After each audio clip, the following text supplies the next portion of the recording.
Welcome everyone to the latest installment of the NAWI Alliance webinar series. Today we're excited to have three great presenters talking to us about the circular water economy.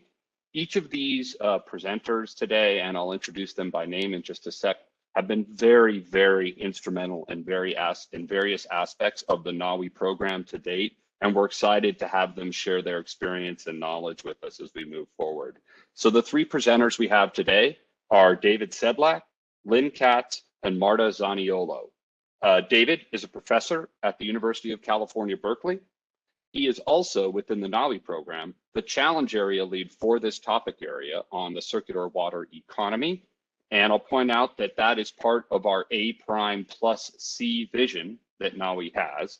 David is also the lead of the Research Advisory Council within the NAWI program. So great to have David here. Dr. Lynn Katz is at the University of Texas at Austin in the civil engineering department there. She has been very instrumental within the NAWI program as well, helping us create our resource extraction roadmap, which, and I'll point out to all of you that the roadmaps can be available at the nawihub.org website. And then finally, I want to introduce Marta Zaniolo. She's a postdoc at Stanford University in the civil and environmental engineering aspect. Her research is right now focused on providing sustainable solutions to drought-stricken communities within the state of California, and doing that by looking at drought-resilient solutions. So we're excited to have all three of these folks here today. And David, let me turn it over to you to take the lead. Okay, thanks, Matt. Let me get my screen up here. I hope everyone can see my screen. I have it in screen sharing mode. So let's get started now. So thank you, everyone. Welcome. I'm glad that you all were able to take a little bit of a break from your summer vacation and come join us for a little while. I imagine some of you just sitting by your summer vacation spot, tuning into this on your laptop, or maybe watching it when you get back home. So as part of the NAWI webinar series, we decided we were going to go through each of the different challenge areas within NAWI. And if you were paying attention, you might remember it used to just be A prime, and now it's this A prime plus C. And this C stands for the water economy. And that is something that showed up in our research portfolio after we really got into the road mapping process and thought about how we'd be realizing our goals that we set as NAWI. So today I want to give you, or the three of us rather, would like to give you an introduction to this circular water economy area. And we hope that providing you with some background about the circular water economy and three tangible examples of water use sectors where circular water economy research is going to be important to NAWI, you'll get a better sense of how this relates to our long-term goals of advancing water reuse and the use of non-traditional water sources in the nation's water portfolio. So all three of us have been working as part of larger teams in this idea of the circular water economy. In the case of Lynn, it's been in the industrial sector. In the case of Marta, it's been in the municipal sector. And I'm starting to get into the agricultural sector. And we'll give you examples of all of that today. But let me start by giving you an overview of what we're going to cover. So I want to start off by giving you a little bit of background, expand a little bit on this idea of the circular water economy, what it means and how specifically it applies to NAWI. And then in order to give you a more tangible and less abstract sense of what circular water economy research entails, we'll go through three examples from the municipal, industrial, and agricultural water areas. And in the second year of NAWI, there will be projects launching in these areas to put some details on these topics and to feed into the larger strategic plan of NAWI to advance pipe parity. We'll then end with some discussion of the opportunities that NAWI sees in using the circular water economy research area to advance our goals. And then we'll have time for discussion and Q&A. And there's the chat or Q&A box here where you can enter your questions and comments, and then Matt will try to synthesize them and play them back to the three of us for discussion. And all three of us would be quite happy to engage with anyone in the NAWI community afterwards by email or a video call or something like that, because it really is an area that we hope to grow and make of increasing importance to NAWI in the future. Let me start by introducing this concept of the circular water economy. Municipalities, industry, agriculture have been involved in using water in a circular manner for well over 100 years. But it wasn't until about 10 years ago that people started talking about the circular economy. And the circular economy grew out of a framework of thinking about how energy and resources would be used in a way to make them go further. And in particular, in Europe, this idea of circular economy caught on among policymakers.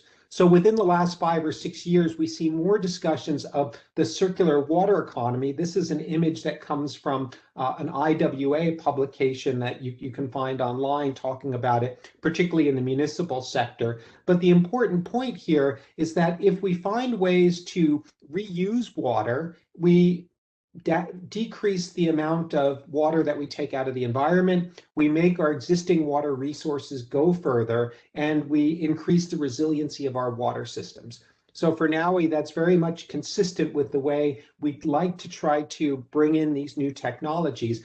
But in our case, we also have an additional wrinkle. It's not just the issue of reusing water that comes from reservoirs and thinking about making the linear system more circular, but it's also bringing in new sources of water, things like seawater, which can be desalinated, or brackish groundwater, which can be desalinated, to bring them into the water system to allow us to increase the resiliency of the system. So the circular economy framing, or the circular water economy framing in the NAWI way of looking at things also includes non-traditional water sources, because they too take some of the pressure off of our existing water resources. Well, just because we invent a new technology for desalinating water or improving the efficiency of water recycling does not mean it will be adopted. And one of the things that we learn by looking back at the history of technologies and technology adoption is that technology adoption takes a long time. So this is a figure from a paper that was published by Denny Parker in Water Environment Research in 2011, showing the evolution of biological wastewater treatment technologies. And it follows something that is referred to as the S-curve. And so this is something that you could learn in just about any business school program, the idea that new technological innovations take time to go from the lab scale to the pilot scale to the demonstration scale, and then they get picked up by early adopters. And early adopters are groups that are very much motivated to adopt new technology because other sources other approaches just aren't working for them. And after that first generation is created, the cost of the technology decreases, its reliability increases, and an industry is born. And over time, the price drops and more people adopt the second and the third generations until we get to mature technologies. And so in this figure here, you can see that these biological wastewater treatment technologies have taken somewhere on the range of 3 to 4 decades to go from the lab phase to the point where they're mature technologies that lots of people adopt. Now, in the case of NAWI, we're conducting low TRL research on the far left-hand side of this figure with the hope that we can change the water system. So thinking in this term of what the needs of industry are and the way in which technologies are adopted can allow us to conduct research that's going to shrink this S-curve. And that's very important in the water sector, because when we look at the water sector, there's low return on investments, there's high sunken costs, and there's long lifetime of equipment. And so if we want to make a difference in the time scale of decades, we really have to be thoughtful and understand this. And this is not something that we obtain by simply looking at a techno-economic analysis. We also have to think about the way in which technologies are going to diffuse. So you may recall that we just finished this road mapping process, and Matt referred a few moments ago to where you can see the research roadmaps from NAWI. The 5 PRIMA research roadmaps power, resource, industry, municipal, and agriculture are all available on the NAWI website. And those of us who've been involved in the road mapping process learned a lot of things in that exercise. And I think that's where the circular water economy came from. And so one of the things that we really became aware of was the extra work that's needed beyond just conducting research and performing techno-economic analysis and baseline analysis in order to advance our goals of pipe parity. And so that's really where the birth of circular water economy comes from. And I just want to give you one example of some of the things that we learned during that road mapping process that motivated us to develop this circular water economy challenge area.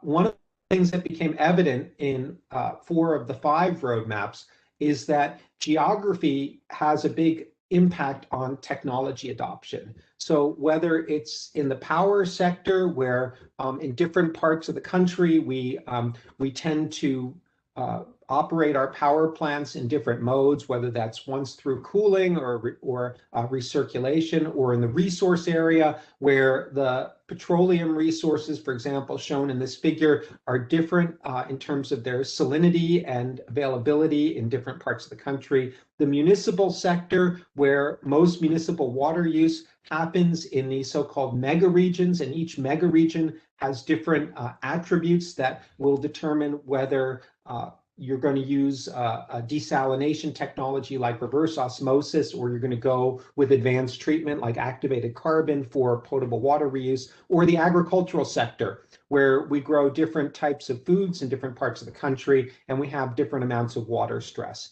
And so one of the things that became evident to the road mapping team is that there are certain parts of the country where certain technologies are most likely to be adopted first. And thinking about this idea of the early adopters and how they make the investments that allow an industry to be created and how that industry scales made us recognize that when we look for case studies, when we look for that toehold where a new technology can grab on and grow, we need to be cognizant of these regional factors. A number of other factors came up during the road mapping process. I don't have time to get into them all today. So what I want to do is I want to share with you the road mapping questions that really motivated the circular water economy. So I told you about this first one: where are the greatest opportunities to achieve pipe parity? So in some cases, it's a geographical aspect. In other cases, it's a specific industry. So for example, in the industrial water roadmap, we realize that the industrial sector is not monolithic. There are certain industries that tend to be located in places where water is plentiful. There are other industries that don't have the option of locating their operations in an area where water is plentiful. They may be willing to invest more money in advanced water treatment and desalination or circular water economy types of directions. Another question that became evident as we developed the road mapping process was related to the importance of decision support tools. So when industries or municipalities make decisions about investing in new technologies, they tend to use some form of decision support, whether it's formal or informal, whether it's a committee or a program. These decision support tools tend to be focused on the levelized cost of water, or the capital costs and operation and maintenance costs of a technology. And we recognize that sometimes the larger benefits, whether it's resiliency or greenhouse gas emissions or impact on the environment, don't always get fully represented in some of these decision support tools. So if we can build decision support tools that capture the full suite of benefits and costs of a technology, it's more likely that people will invest in desalination and non-traditional water sources. The third circular economy question that motivates us is related to the institutions. So which are the regulations, the public policies, and the practices that have the biggest impacts on deployment of desalination and fit-for-purpose water treatment or water recycling? In other words, what are the pinch points that would need to be changed, and how might we make technologies that fit into these existing institutions and regulations and policies? And finally, all of this work in the circular water economy comes back and informs NAWI's research program. So as we decide which projects to fund and what areas strategically make the most sense for NAWI, understanding this idea of technology diffusion and technology adoption can help NAWI direct its precious resources to conduct research in areas that have the largest impact. And so that's maybe an abstract high level of the circular water economy. And we thought by talking about some specific examples, you'd get a better sense of what it really means for us and our research program. And so with that, I'll turn it over to Lynn to talk about the industrial water sector. Thanks, David. I want to start by introducing my collaborators. Lynn Katz, Casey Faust, and Emily Gruber are both systems people. They're the ones who are helping us look at the broader scope of making decisions. Casey would be here probably today, but she is having a baby tomorrow. So she's taken the day off. Dave Sobak, Carolyn Russell, and Thomas Abia are at Carollo, and they're helping us with the integration of techno-economic analysis into this systems approach. Prakash Rao and Sharon Nolan are helping us with the industrial expertise that they bring. And Sharon, Greg, and Carl at Eastman are the project manager and facility managers that have also been integral to the development of these ideas. We start with two guiding questions that stem from David's. The first is, how can industry identify and leverage appropriate sustainable A-prime opportunities, as we call them, that is, innovations developed within the A-prime vision. And the goal is to see how these opportunities can increase use of alternative water sources or reuse within technical limitations, but also within economic, social, and organizational constraints. The second question is, how can industry quantify the impact of A-prime opportunities on achieving pipe parity metrics for different alternative water sources and water reuse? Before we begin, I just want to emphasize David's technology diffusion slide, and the underlying tenet that builds on that is that it takes at least 10 years to take a technology from conception to implementation. And in many cases, during that time, industry's already investing in infrastructure to address regulatory issues or needs. And what that means is that as we shift from high quality to lower quality water sources, we need new technologies that can seamlessly integrate into existing treatment trains and deal with perhaps the varying water quality, source water quality that's associated with either reuse or alternative supplies. But the challenge is that industry is typically risk adverse, both with respect to the use of non-traditional waters because of the increased treatment and risk of resiliency, and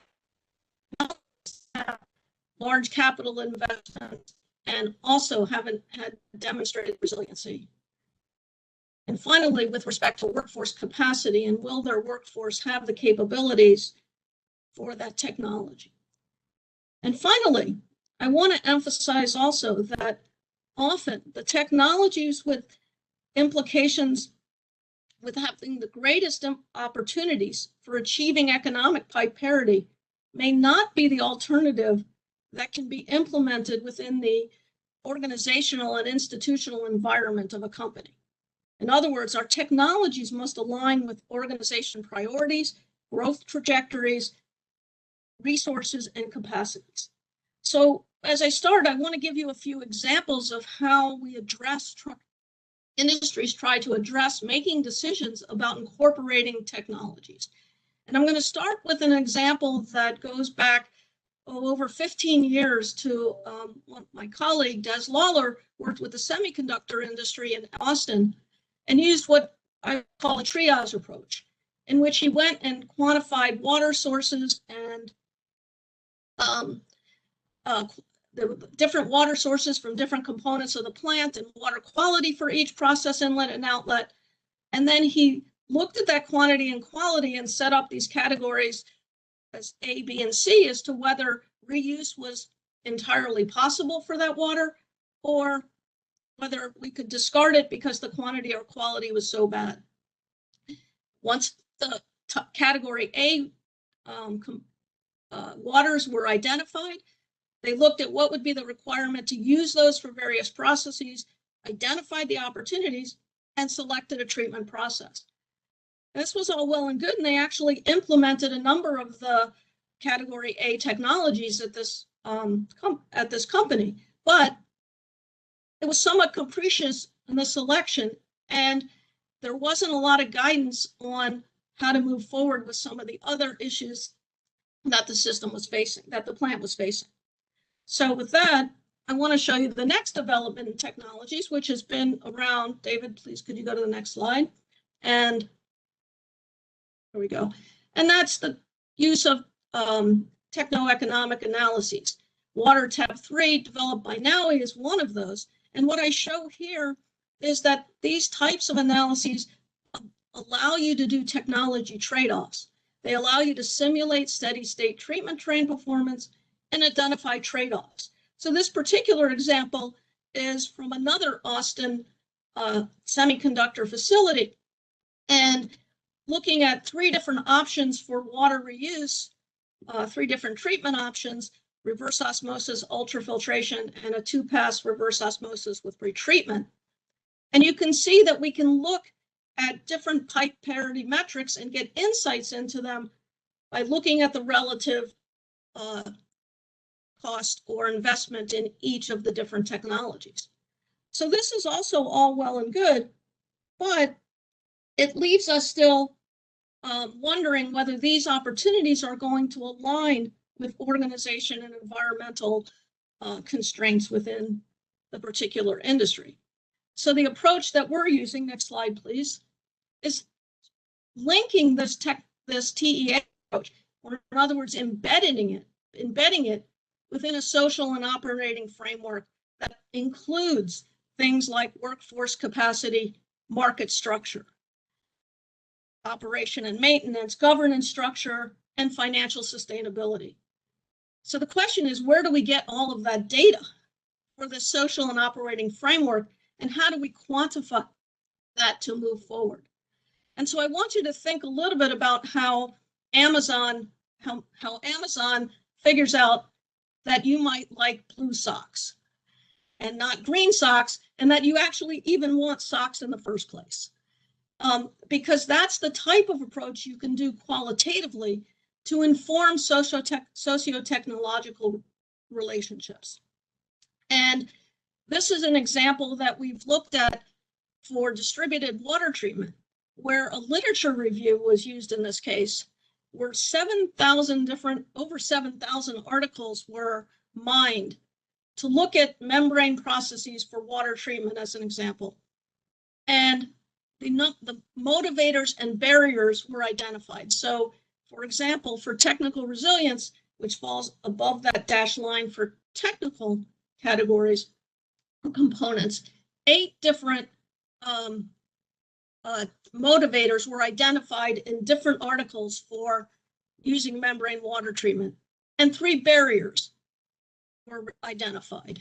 And so as you go down the list, you see in some cases there are more motivators, and in some cases there are more barriers. And if we look, for example, at financial sustainability, you can see there's almost an equivalent amount of barriers that were identified as motivators. And by doing this type of analysis, we can identify the motivators for a particular technology. So what we found from this analysis was, not surprisingly, high contaminant removal for membrane processes was a motivator, and so is the fact that this technology is scalable. The barriers were related to operation and maintenance, and low financial sustainability sort of fell in the middle. And so the goal then is to say, okay, as we look at this, what we really want are components that have a lot of technical resilience, and they're going to be accepted because they're seen as being legitimate. We want to be in the upper right section of this lower plot on the left. And so once we achieve that, and we have this type of tool, the question then becomes, can we move to something more quantitative? And so on the next slide, what you're going to see is an example from the energy sector that uses a causal-based simulation framework, where this Venn diagram on the right represents the three sets: economics, environment, and energy. And there are linkages made between each of these components within the sets and across the sets. And from this, we can start to see what the connectors are between them. Now, to look at this a little more clearly, I'm going to use a little bit simpler example. And so we're going to go to the next slide, which will have an animation in a minute. But so I've made it as simple as possible. We made the drawing by hand, and David. And what we're going to look at is revenue generated by gasoline tax. And we're going to see how a behavior of interest can be evaluated using this approach. Okay. So you can see we have revenue at the top. And one of the things you'll notice that, our components of this are higher miles per gallon, the gas tax that creates revenue, and we can switch between, and what we're going to look at here is switching between gas vehicles to electric vehicles, one of David's favorite topics, so I thought it was a good one. And so what we're going to do is see what this defection looks like. And so as this animation runs, there's a mathematical formula or relationship built in that tells us how much revenue we lose as we switch from gas vehicles to electric vehicles. Now, this is a very simplistic example, but it's the kind of idea that we can embed within, next slide, please, a larger framework that is what we would call a circular water systems analysis tool that, again, embeds the technical economic analysis into these larger social constraints and infrastructure constraints, and enables us to move from engineering design approaches that are based solely on TEA to an approach that mimics authentic decision making. And we can build a dashboard that allows an industry to go in and look at their capital project planning or other components of their decision making and look at how that affects the pipe parity metrics that NAWI's trying to push forward in the vision for A prime. And with that, I'll stop there. And let's have thank you very much, Lynn. And Marta is going to tell us something about the municipal water sector and circular water economy. Yes, I will. Thank you very much. First off, let me introduce my team. I'm Marta. I've already been introduced. I'm a postdoc at Stanford. And my two advisors are Professor Sarah Fletcher and Professor Megan Motter at Stanford. And Megan also serves as a research director here at NAWI. So let's get into it. Next slide, please. So today I'll be talking about municipal water security, and I want to first identify some common practices to water planning, as well as future direction and where NAWI may fit into that.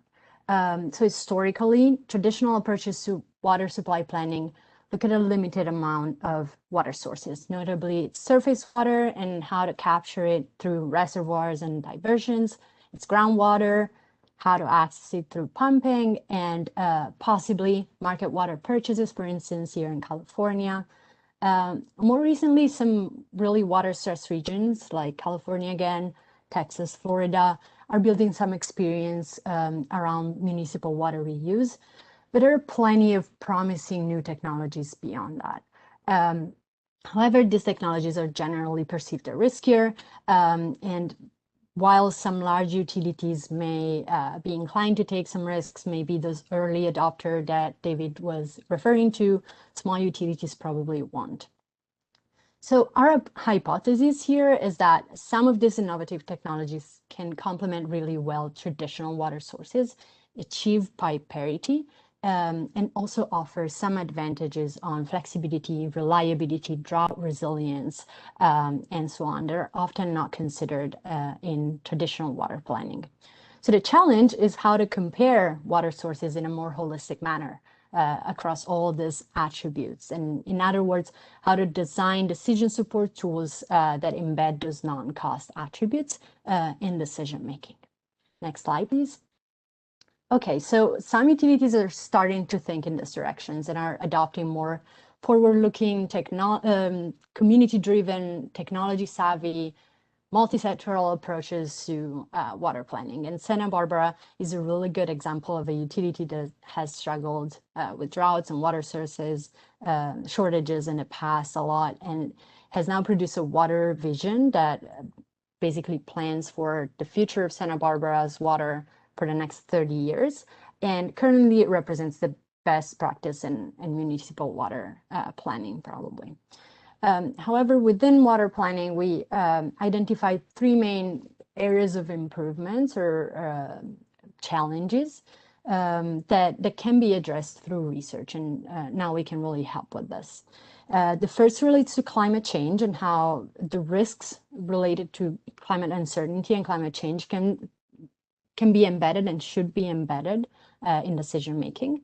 The second relates to all those dimensions of water security that can be overlooked if we only look at one cost metric, for instance, the levelized cost of water. And the third instead relates to how the models that we use, and especially the resolution of the models that we use, can impact our decisions and can show or hide opportunities for circular water economy. Next slide, please. So I'll now unpack these three areas of improvement or three challenges. I'll start with the climate. Obviously, the climate is non-stationary, it's changing, but the rate and the direction to which it's changing are uncertain. So this uncertainty is crucial to water planning, especially because different water sources are associated to different degrees of drought tolerance.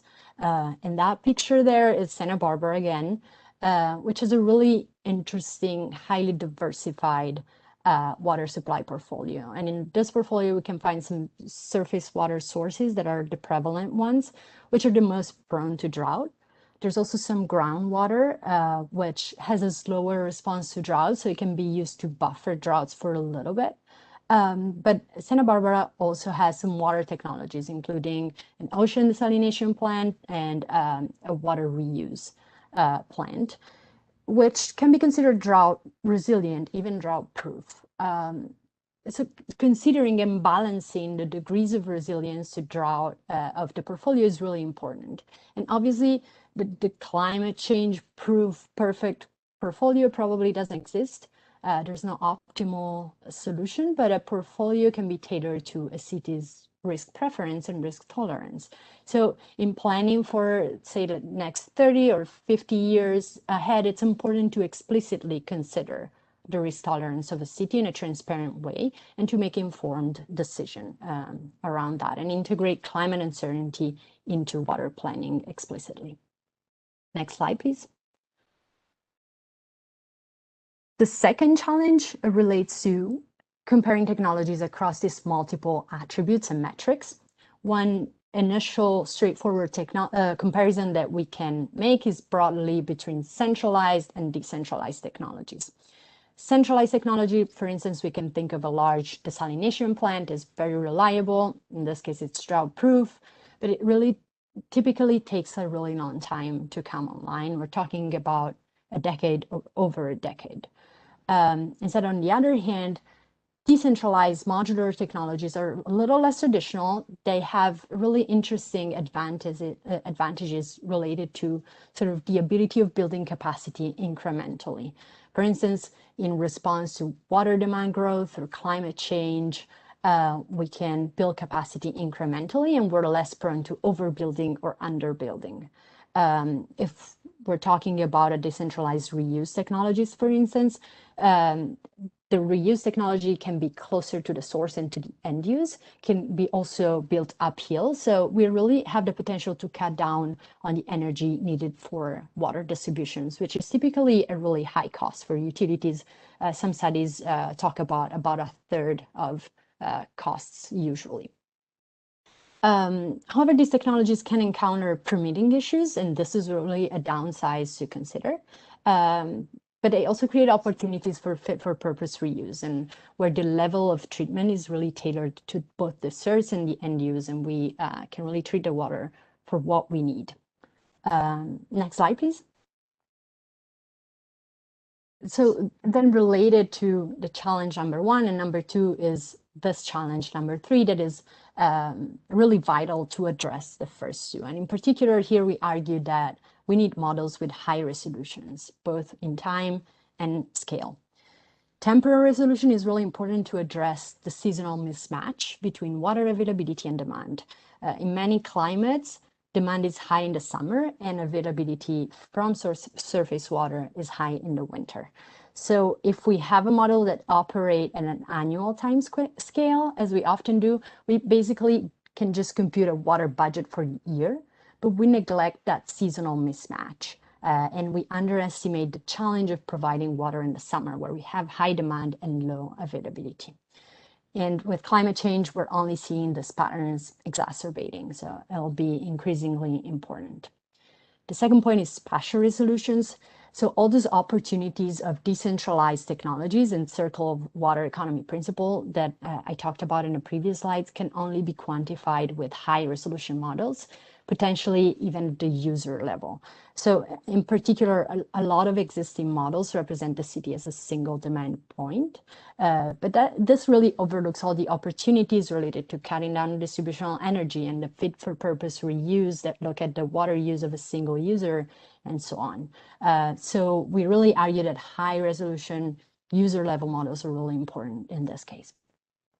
Next slide, please. So really to sum up how we envision the circle of water economy principle fitting in the municipal water security issues, we argue that there's a need for generalizable decision support tools that are more holistic and that consider all the many dimensions of water supply planning.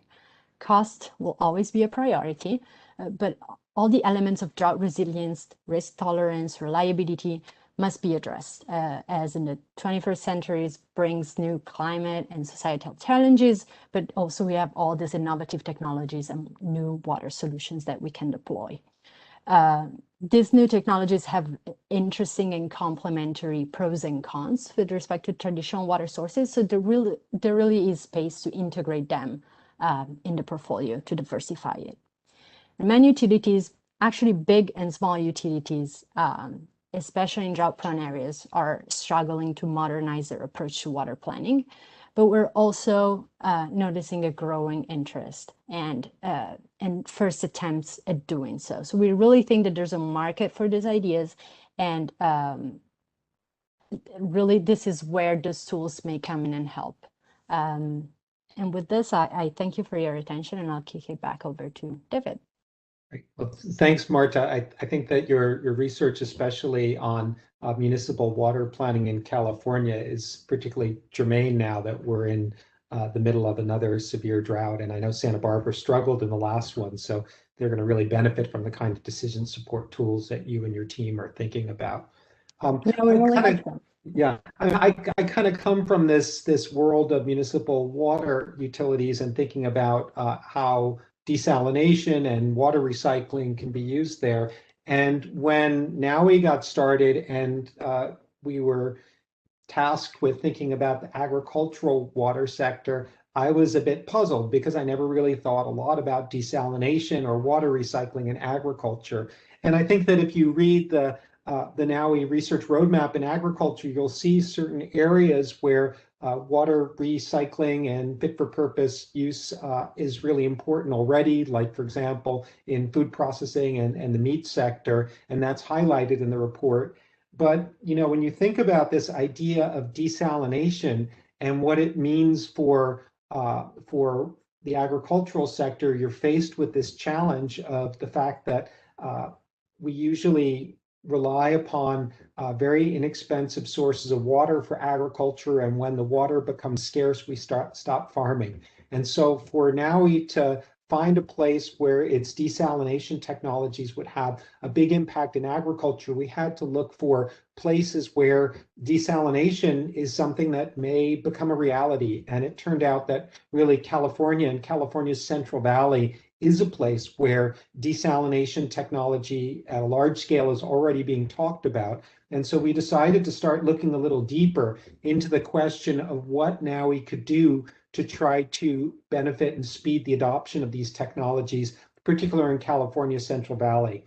And so these discussions really began among myself and Jen Stokes-Stroud, who's been very much integrated into the NAWI program so far through her management, but also through her own research on energy and water use, particularly in California. Zipporah Wagner, who's a graduate student in the Energy and Resources group at Berkeley, and then David Zilberman, a professor in the Department of Ag and Resource Economics, who's had a long history of working on agriculture in California and the role of new technologies, whether it's drip irrigation or policies to address problems related to salinity management and water management. And as we started getting involved here, we wanted to engage some of the folks who've been on the front line dealing with these issues of water scarcity and saline water management. So we've had a lot of productive discussions already with people like Thomas Harder at UC Davis, or Carl Longley at CSU Fresno and the State Water Board and the Regional Water Board, and Nigel Quinn from Lawrence Berkeley Lab, and many other stakeholders. And with this, we're developing a deeper understanding of the challenge of managing saline water in California, and perhaps the opportunity for NAWI's research to be quickly adopted. And if you haven't thought much about the role of desalination in agriculture, or you dismiss the idea that we might be desalinating water for agriculture, then I invite you to come make a trip to the San Joaquin Valley, where farmers are really struggling not only with declining groundwater levels, but also the buildup of salt in the basin. And maybe it's really epitomized by this article that showed up a few years ago in the Water Desalination Report, in which they talked about a plan that had been proposed by some of the stakeholders in the Central Valley to create 750 million gallons per day of desalination capacity by building 33 small-scale desalination plants that would each desalinate about 25 million gallons per day of agricultural drainage water. And the concentrate, or the brine from that desalination process, would go in a 280-mile pipeline that would eventually be discharged to San Francisco Bay. And this overall project, as you can see here, the breakup of the costs in these two graphs were mainly the driving cost was building the desal plants, but we're talking about something like $1 billion. And this process, which was proposed in 2015, is still moving on today. It's something that everyone in the Valley knows has to be dealt with eventually. And the way in which it's been talked about thus far has been through the use of conventional RO treatment and great big brine lines. And so when we started thinking about this, we recognized that there were a group of stakeholders who were contemplating a very large expenditure for desalination, and that if new technologies could lower those costs or make the treatment more resilient, it might be a way to make it happen more quickly and to advance NAWI's goal of bringing desalination and water recycling to the agricultural sector. So we've started to kind of do some of our homework trying to understand the situation better, and have tried to bring the researchers who are developing new technologies together with this systems view of the Valley. And so just to give you a kind of cartoon schematic of what we've been thinking about, is we've been thinking about really 4 main options for the future. And we're not talking about 3 years from now, we're talking about 10 or 20 years from now, what the Valley might look like. So option 1 is kind of the business as usual approach. And if you extrapolate ahead, both the increasing incidence of drought and the buildup of salts in the Valley, you can imagine some policy actions like fallowing of additional land and shifting of crops that are produced, but no real long-term solution, and eventually a decline in productivity in the Valley. Option 2 is this one, the $1 billion solution that has been talked about now for about 5 or 6 years, the construction of some sort of series of centralized desalination plants and brine export from the Valley. And that brine export to San Francisco Bay really seems like it has some major impediments in front of it, including perhaps the resistance to of the environmental community to discharging brine into San Francisco Bay, brine that could be contaminated with things like selenium and nitrate and pesticides, and also the construction of a great big pipeline.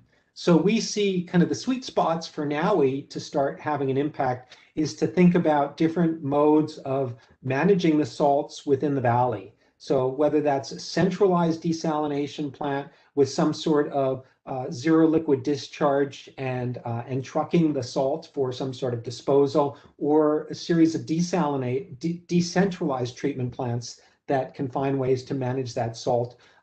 It fits very much into the direction that much of the research within NAWI is already heading. So basically, we're making large investments in ZLD and near ZLD technologies. We're starting to think about ways of valorizing the materials that are present in brines. And if we can couple that to more efficient technologies for pretreatment and desalination, we may be able to come up with a better solution.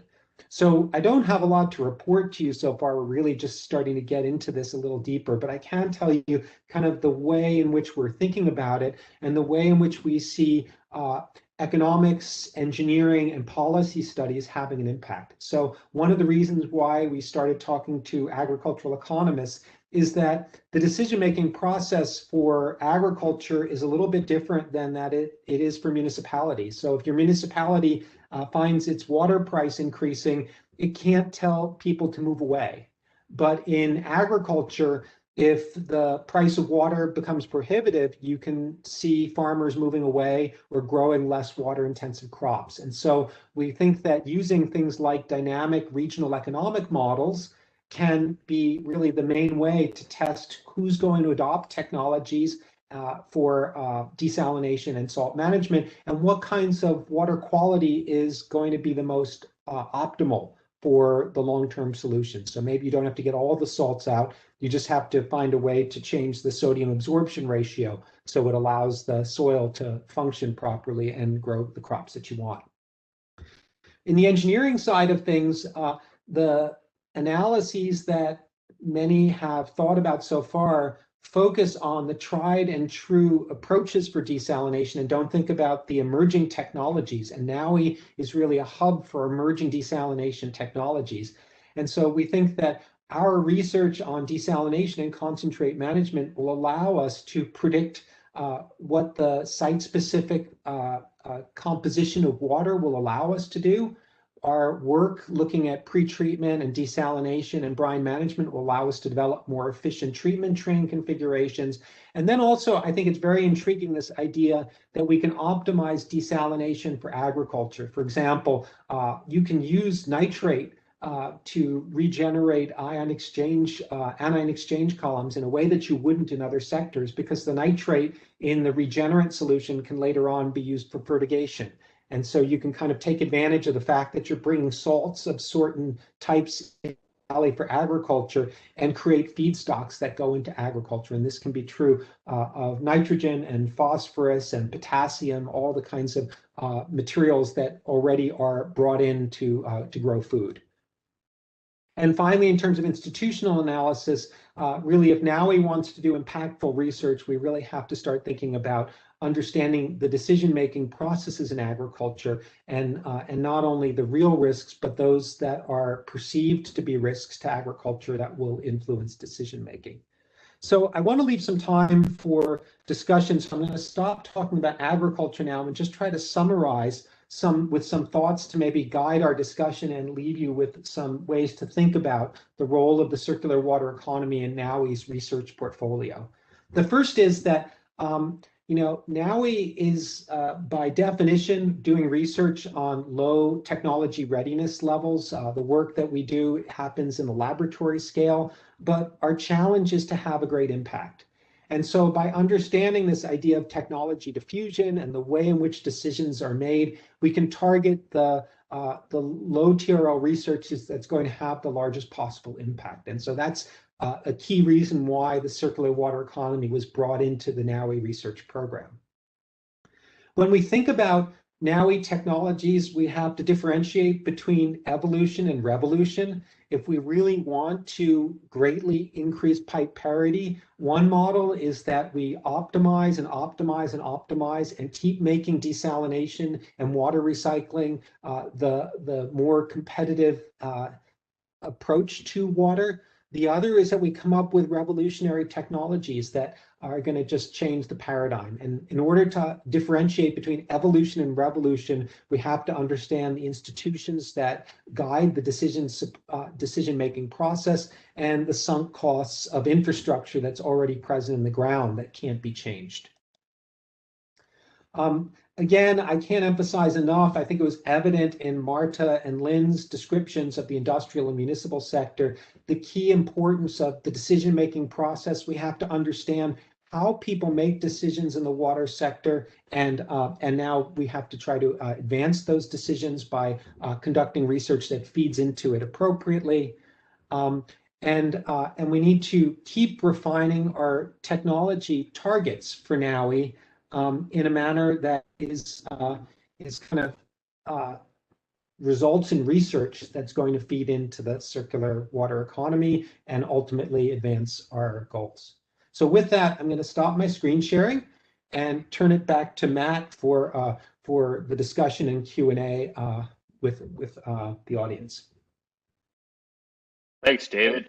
Lynn, we appreciate everything you guys shared with us, and it was a good discussion, and oh my goodness, lots of questions popping in here. So let's kind of get started here.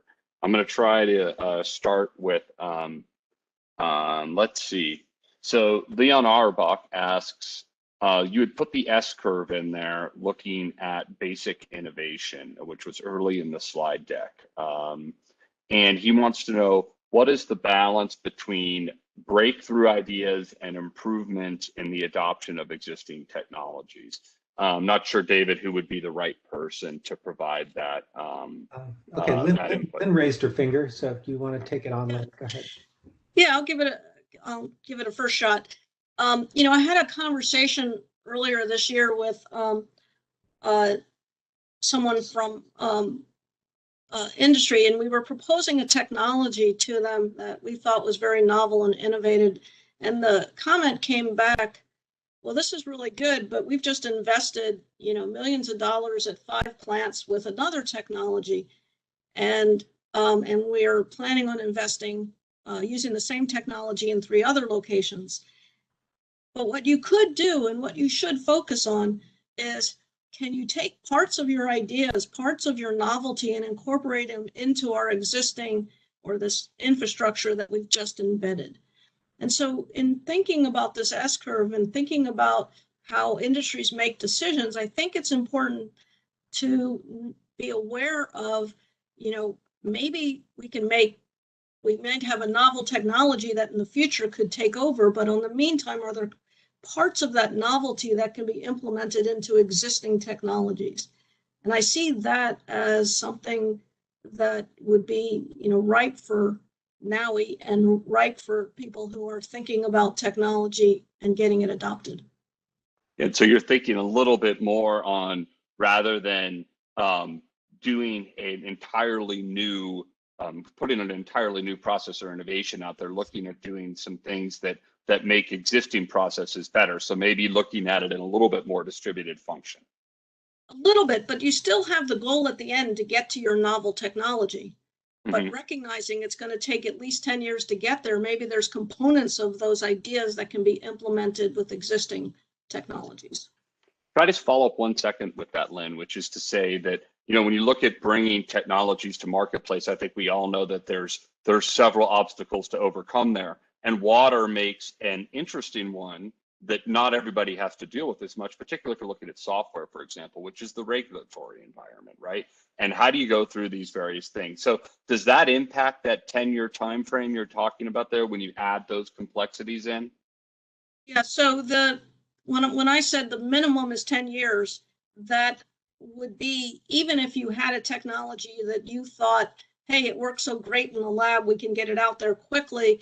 And even if you had done one pilot test, you still have to get through the regulatory hurdles, and that's embedded in what I call that minimum. But if you look at that S curve, it's really, decades to get to a full sustainable technology. Thanks, Lynn. Appreciate those comments. Like to shift just a little bit here. We have some questions, David, around the ag side of this and looking at drainage water in agricultural systems. I think we know that it varies all over the place in terms of what's contained, how do you handle it? You got nutrients, you got other components in there. So, where do you think in that area, the question is looking at really around how do you think distributed systems can have the biggest impact in the ag center? And the reason the question was asked was kind of around when you look at the diversity, maybe distributed really makes a play here. So what do you give some thoughts there? Yeah, I mean, I think one of the two benefits of distributed systems are that first, they can be tailored to the specific water chemistry in the area you're trying to treat. So if you have more gypsum-like drainage water, you might do a different type of pre-treatment than if you have a water which is richer in sodium chloride and the drivers are things like nitrate. And so you can kind of make a modular plant that's specifically designed to the problem you're trying to address. But the other is that the more distributed the plant, the more opportunities that you may have for things like reusing the water that you recover without having to pay that high cost that Marta talked about of pumping water. And then when we look at things like zero liquid discharge, not all zero liquid discharge has to happen in a condenser and a crystallizer. There are ways of using sunlight and evaporation and perhaps enhancing the rates of evaporation that might make sense on smaller scale so you don't take up a lot of valuable farmland. So there are a lot of things to explore within this area, and I think that starting in the Central Valley is one thing, but then expanding to other climate zones and other types of crops and other types of geology is where it would have to go next. So those are definitely challenges that the questioner correctly points out. I actually have another question here, reading around to kind of shifting over to industrial water. And I think, Lynn, this question kind of relates to what we just said on the S curve, which is that, when you look at payback period, so obviously, if I can make money on this or can make money on my investment in a shorter term, it's going to get implemented much faster. And that's potentially more of an impact in the industrial sector than other sectors. What do you think about that? Yeah, absolutely. And I think it's one of the, when we talk about this social and organizational framework that we put into this, these are the questions that we would be, looking to talk to company officials and to get a feel for that. And so it goes back to this analogy to Amazon. If you learn enough about what industries' trends are and how they make decisions, you can start looking at that and then give them the lever to decide how they want to implement that payback period within their priority list. And that's what's so cool about it. Okay. All right, well, we are at the top of the hour here. And Brittany and I have been scrolling through questions. And as of right now, it looks like that we have answered what everyone's out there, which obviously means that you guys answered everybody's question in your fabulous presentation. So good job to all three of you. But in all seriousness, I just want to say that we appreciate so much both our Alliance members who were part of this call, but also our panelists, David, Marta, and Lynn. You guys did a great job presenting some work and ideas and thoughts around the circular water economy and this new vision, well, I shouldn't say new vision, but this expanded vision that NAWI shares of A prime plus C. Obviously this information, this webinar is recorded. We have the slides and they'll all be put up in our HiveBright site, which is the NAWI Alliance platform for communication. If you have not joined it yet, You've all been invited, but if you've not enjoyed it, please reach out to Jennifer Berry and she can help you get on. And with that, I'm going to wrap up this webinar today, and we'll be back again next month with some more discussions. And you can check the calendar both on our website and in the HiveBright platform. And I hope that everybody enjoys the rest of their day. And if David's correct, we can all go back to some of our summer vacation stuff now after we've learned some about the circular water economy. So thanks to everybody. I appreciate it.